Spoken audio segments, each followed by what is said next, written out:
Welcome back, everyone, to our Week 4 Football Officials Education video. As Week 4 is now completed, and we move on to Week 5.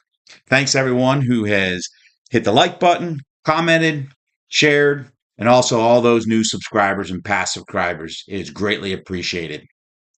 This week, we have several great plays to learn from and improve our skills and our rules knowledge. First, I want to talk about the first play I have really focuses on ball movement. So let's take a look at this first play here and how we get the ball on and off. So first of all, let's look where the ball is spotted. It's on the press box side, or we commonly refer to as position 1 on the field.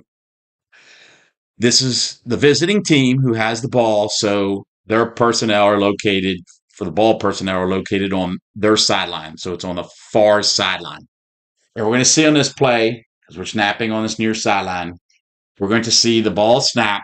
We're going to see the ball go downfield. And then we're going to see an incomplete pass.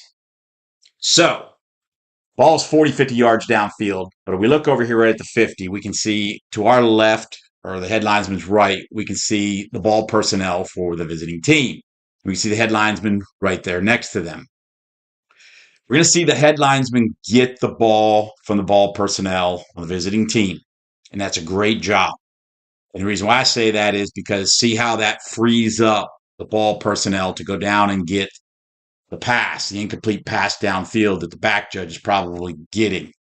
And that allows that ball personnel to go downfield, get that. Well, the head linesman you see here come out on the field, out top of the numbers, and hands the ball to the umpire, who goes over, leaves the position 1, so forth, goes over closer to the head linesman. We keep the ball off of the ground, which is always a good thing. We want to try to keep the ball off the ground. We go over, the head linesman flips the ball to the umpire. Just be careful flipping it, especially have lights. We all know that. And then the umpire hustles back over, gets the ball spotted, all within about 8 to 10 seconds, thereabout, maybe 8 to 12 seconds. And that eliminates what sometimes happens where we send the ball personnel out all the way to the umpire, as I've indicated here by the arrow. And then we turn around and tell them, go get the ball 50 yards downfield. And then we turn around and tell them, get back up to the head linesman. And our young ball personnel person has run about 140 yards. So we worked with them here. It shows how we appreciate them. Second play this week, we're going to reference Rule 9, Section 4, Article 3. We're going to talk about that receiver right over there. We're going to talk about a defenseless receiver, which is defined in Rule 2. First in this play, let's talk about our keys, balance formation, strength ruled on the line judge side. Back judge is keying on that player on the line judge side.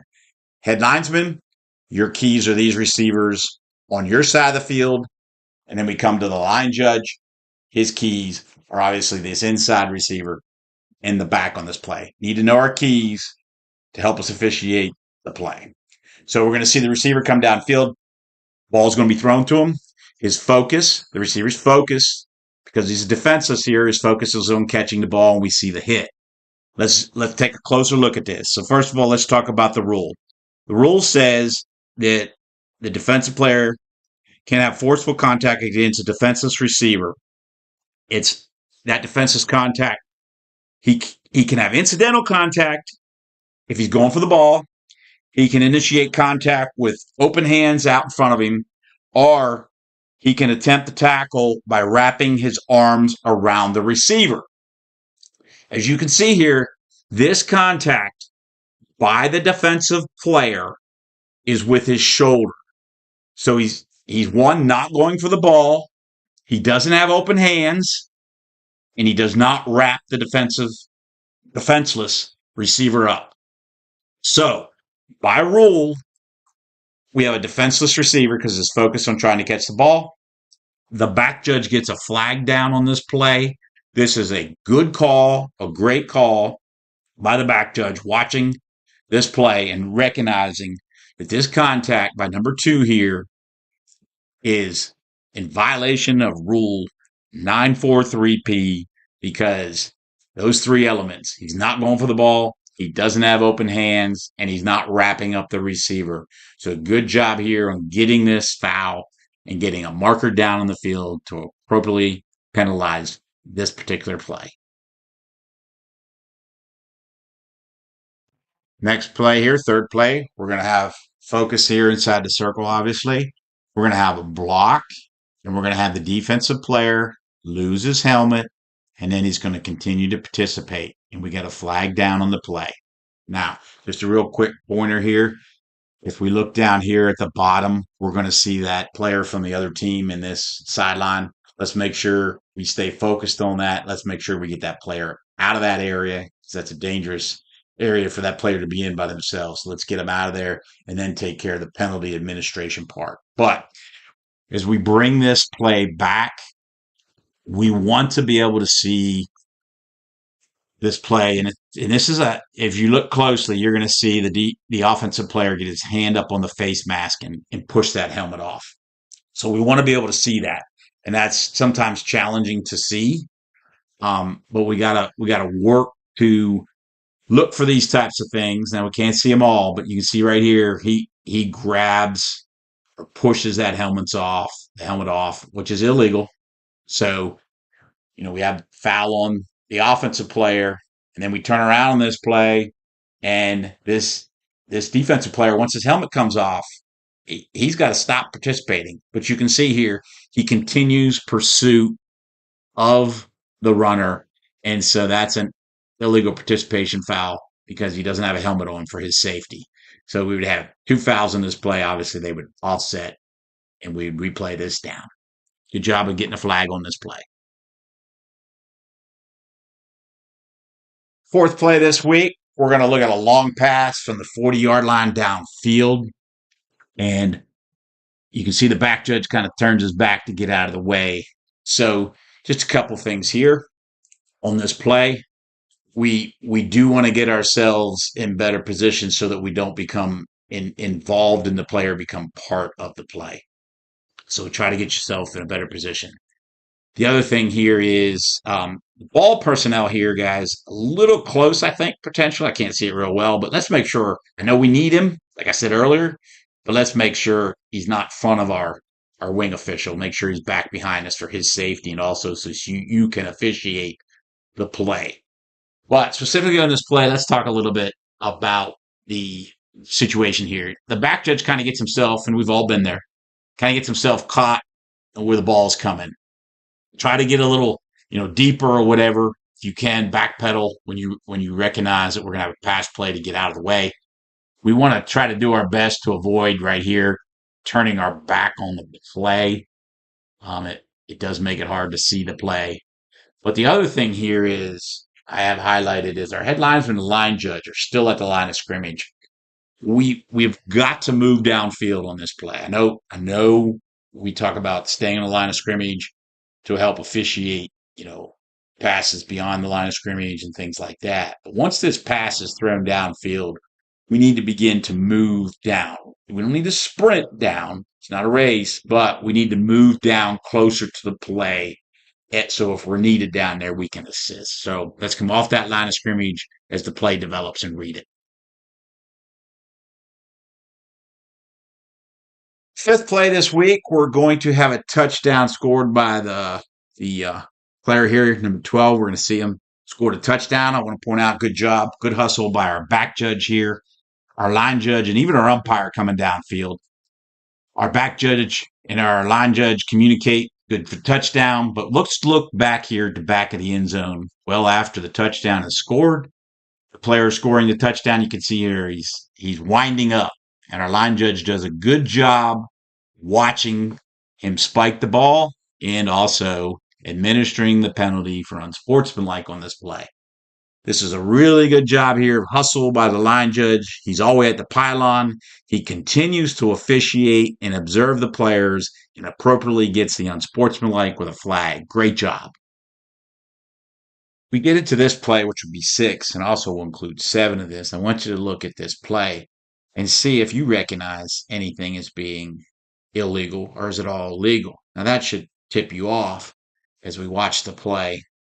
And we'll take a look at this play a second time. And one of the things I want to point out is in our association, we're having a high number of ineligibles downfield or ineligibles going downfield and actually catching the ball, which then becomes illegal touching. And as we can see here on this play, this turns out to be a 20-yard gain approximately for the offense. And as we come back and look at this, we're going to see that our wideout here on the head linesman side, because the ball's being snapped in the 50, he's clearly on the line of scrimmage. And if he wasn't, we'd have 5 in the backfield. So he's clearly on the line of scrimmage, which means the player inside of him or any player inside of him on the line, such as I highlighted here, the player that caught the ball, would be covered up, making him ineligible with an eligible number, but he's ineligible by position. We use radios in our association, and this is where we need to use the radio to communicate to all officials that this player is covered up. So as we see this play develop, he goes downfield beyond the line of scrimmage, which is the 50 right here, and then he touches the ball. So ineligible downfield, then he touches the ball or catches the ball, which becomes illegal touching on the play, which is the difference is illegal touching is a 5-yard penalty previous spot plus loss of down. So we've got to recognize this, and we got to make it a point of emphasis moving forward in our games to be alert for this. Offensive teams gain an advantage, as you can see on this play, if their player is covered up and goes downfield. So we want to communicate this via our radio and be ready to officiate this when we recognize that we have players that are ineligible downfield. As we can see on this play, as I said before, this team, I think, gains an advantage because no one covers them up. Does the defense think he's covered up and ineligible? I'm not sure, but it's potentially on a play like this, that could be a potential problem. As we look at our next play, which I told you already was combined with the last play, that should already raise a red flag for you about ineligibles downfield. And prior to pre-snap, if you were an official working this game, would something in that formation alert you or make you be aware of something? And specifically, we'll come back and look at this. So we can see we have a quarterback here. So that's 1 in the backfield. And we look to the head linesman side and we see 5 players. So we know that we can only have a maximum of 4 backs. Otherwise, we have an illegal formation. So for this formation to be legal, we know out of those 5, 2 of them have to be on the line of scrimmage. So most likely the outside player receiver is on the line of scrimmage, and then one of the 2 of these up front here closest to us is on the line of scrimmage. So somebody's goes downfield, they would be ineligible. Now, if they snap the ball and one of those ineligibles stays at the line of scrimmage and doesn't go downfield, that is legal, and we need to be prepared and ready to see that. But on this play, as we know, we've seen all 5 receivers go downfield, and then the pass is thrown beyond the line of scrimmage. We have to recognize this, and especially in this formation, and be alert for it and be ready. If we communicate this on our radio, more than one official could be looking for this, and we could have more than one flag possibly. But the key here is to recognize this formation and know that they all can't go downfield. Be ready for this formation. Next play, we have a scrimmage kick, punt. Important that we know, especially the wing officials, we know the line of scrimmage, which turns out here to be, looks like the 37. Now, keep this rule in mind. 6-2, Article 3, any K player may catch or recover a scrimmage kick while it is in or behind the neutral zone in advance, unless it is during a try. As we take a look at this play, we are going to see that the punt comes down just beyond the 40 and then bounces behind the line of scrimmage, which was the 37, where K recovers it at the 35, and then the K player comes up and kneels down at the 37. The spot should be the 37, not the 35, like we see our line judge down here in the corner, because remember, K can advance this ball. They could actually run this ball and gain a first down, score a touchdown or whatever, because they're eligible to advance it. You can see the ball come down right here in front of the player, right at the 40-yard line, and it bounces back. Now, did it touch that player? I'm not sure. This video is not clear enough, but we can see the ball come behind the 37 here, roll back to the 35 where the K player picks it up. He goes down at the 37. But by rule 6, he could have advanced this ball further. The spot would be the 37 where he went down on this play for the next snap. One final point I want to make on this play is if K recovers this ball behind the line of scrimmage, as on this play at the 35, and K reaches the first down or beyond, then it would be K's ball, 1st and 10. Now, on this play, we see the player go down at the 37. So, because they didn't achieve the first down marker, this ball will be turned over on downs and be given to B. It'd be 1st and 10 at the 37. Especially our wing officials, we need to know the line of scrimmage on all plays, but specifically, as you can see, how it comes into play on this play, a punt play. We need to know where it is because it does make a difference where the recovery is. So know your line of scrimmage on all plays.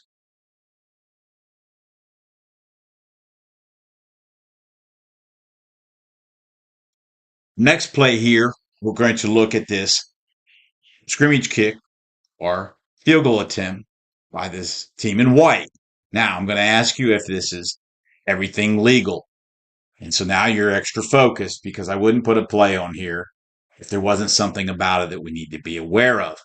So I'll let the play run through and you see if you can identify on this play if everything was legal or if there's something about this play that you recognized that you would question or consider it illegal. So specifically, we're going to come back to the holder on this play. And we're going to take a closer look at the holder as we see the holder right here. When the snap is made, you'll see his knee is off the ground. You say, well, why is that important? Well, if we go to Rule 2, Section 14 formations, and we look under Article 2, it talks about what a scrimmage kick formation is. And in this formation, it states a player must be in position with a knee on the ground 7 yards or more behind the line of scrimmage, in position to be the holder and receive the long snap, with another player 3 yards or less behind the player in position to attempt the place kick. Everything they met here except for the key part. The opening statement was a player in position with a knee on the ground. As we see here, our holder does not have his knee on the ground, so he is not meeting the definition of a scrimmage kick formation. So we need to, and specifically our referee needs to identify that. And then we're going to have to communicate that potentially to other officials, especially the umpire and the referee are going to have to be alert for our line of scrimmage. Because if you're not in a legal scrimmage kick formation, as we are not here because he doesn't have his knee on the ground, you cannot use the numbering exception. And as we stop this play here, we're going to see that we only have 10 offensive players on the field, and only 4 of them are numbered 50 through 79. They need to have 5 because of that little detail, and details are important, especially on a play like this, when we see a team that is basically running a real trickery play to deceive.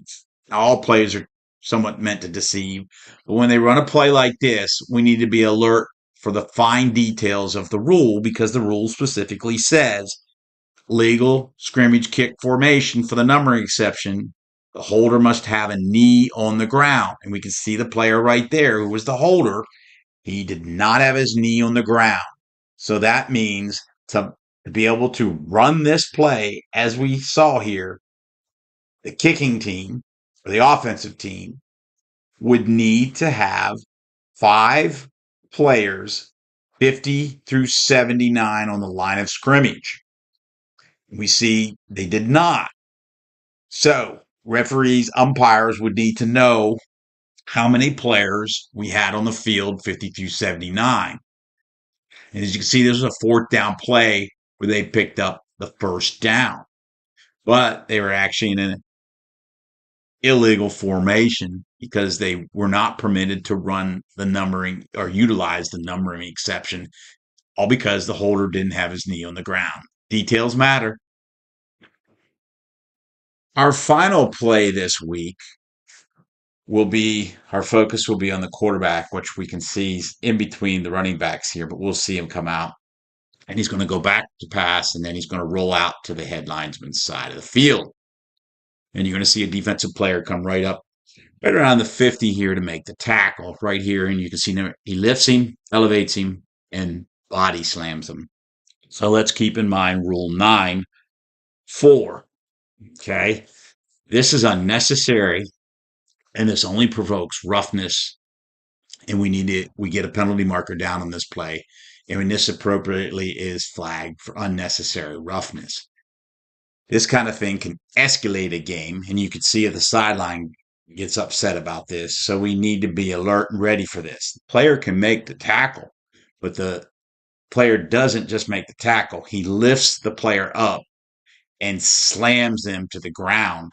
And it's hard to see, but when he slams them, you can see that a player is at risk for potential injury and also potentially being slammed on their neck and head area. So this is appropriately flagged. Good job here. Thank you everyone for taking the time to watch this week's video. I hope this was helpful and best of luck in your upcoming games. Until next time, take care.